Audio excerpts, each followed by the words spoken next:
Hey everyone, it's Alexander Robinson. Welcome to the channel, and this is my review for Killers of the Flower Moon, the latest movie to be directed by Martin Scorsese, starring Leonardo DiCaprio, Robert De Niro, and Lily Gladstone. The movie takes place in the early 20th century in Oklahoma, more specifically the Native American Osage Nation. And World War I has just come to a close. Leonardo DiCaprio plays a character who had just come back from the war and meets up with his uncle, played by Robert De Niro. Leonardo DiCaprio's character, whose name is Ernest, ends up being a chauffeur to a Native American woman named Molly, and eventually the two of them fall in love, they get married. But throughout this movie, several Osage members are being killed off one after another, and it's gotten to the point where Molly's entire family is being wiped out. It soon gets to a point where the Osage Nation takes a stand against these murders, and the federal government starts getting involved. I was very excited for this movie because Martin Scorsese is truly a great director,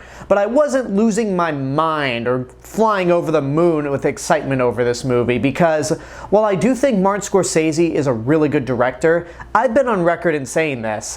He's never made a movie that I fell in love with that has made it to a best of the year list for me, mainly because his movies are always so long, and I think he could make some of my favorite movies of all time if he trimmed them down. Now granted, I haven't seen all of his movies. Like the big one I haven't seen is Goodfellas.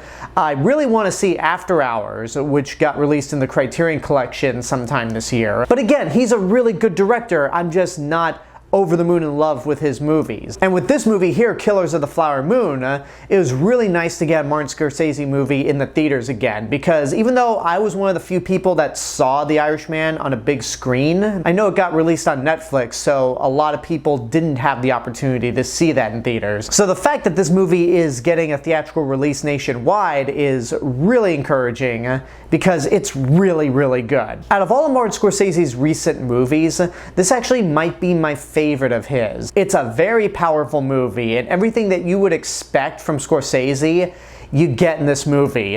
You get some fantastic performances from your main actors. You get several recognizable people who show up for a few scenes and do a really good job. And you have tons of Scorsese headshots. Like this is something that I've noticed, mainly with The Departed, is that he loves to have characters shoot other characters in the head. However, I will say that for any people having concerns of Scorsese's overuse of violence, this movie's actually not all that violent. There are several headshots, sure, but I didn't think it was as violent or as brutal as some of his other movies have been. It's just more disturbing in many ways, because the story is very heavy-handed. There's a lot of drama going on, especially with the character of Molly, and you truly have to be in the right mood to see this kind of movie, especially considering that it's 3.5 hours long. It's 3.5 hours of pretty much a downer. There are some fun moments to it, sure, but it's not a movie that you can just pop in at any time. With Wolf of Wall Street, that's a Scorsese movie that I don't mind putting on whenever because it just gets a huge laugh out of me and it's a full-blown comedy. This ain't a comedy, it's a Western crime drama. And again, it's pretty heavy. You once again have Leonardo DiCaprio coming back. This is his 6th collaboration with Martin Scorsese. And you have Robert De Niro making this his 10th collaboration with Scorsese, and the first time these two actors have worked together in a Scorsese movie, which is something that I think all of us were excited to see. And of course they deliver grade A performances. Leonardo DiCaprio is fantastic in this role, and he actually plays what might be his dumbest character. He's got a heavy southern accent. He doesn't seem all that bright at first, but as the movie goes on, he starts to be a little more respectful towards the Osage people. He learns their language, and there are points where you can tell that he's very conflicted with the situation of being loyal to his wife or being loyal to his uncle.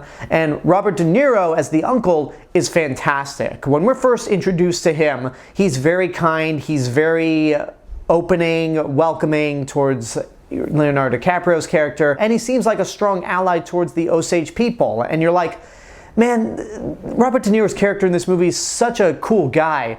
I hope he doesn't turn into a violent gangster. That's not really a spoiler because it's hinted at in the trailers. So those two actors, of course, are fantastic, but Lily Gladstone steals every scene that she's in. Her performance is very subtle, but she makes the most of it. And the big thing that really drives this movie is watching her character go through all of these horrific moments.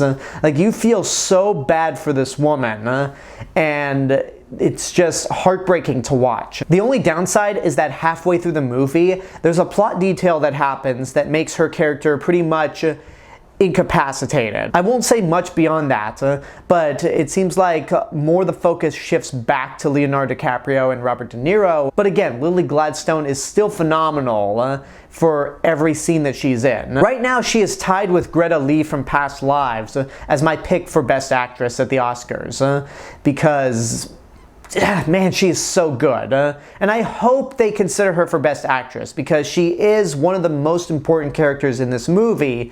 It would be criminal if she was put aside for Best Supporting Actress. I have no idea what the conversation is in terms of that category, but between Greta Lee and Lily Gladstone, these are two prime competitors. Outside of Lily Gladstone being absent for most of the second half of the film, I also had a small issue with the way things were wrapped up. Scorsese makes an interesting choice to how he wants to wrap up the story, which I didn't dislike, but I just found it to be a bit underwhelming. Like, we get a resolution to the actual story, but when the actual ending happens, I thought, that's how we're ending this?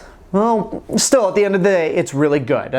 I would say this is absolutely worth seeing in your lifetime. Yes, it is going to be 3.5 hours long, and yes, it's going to be mostly a downer, but it's worth seeing because it's a fantastic movie. It's really well shot, the cinematography is amazing, the performances are fantastic, and it is just an amazing film all around. Do I think it's going to be a film that'll be studied for decades to come?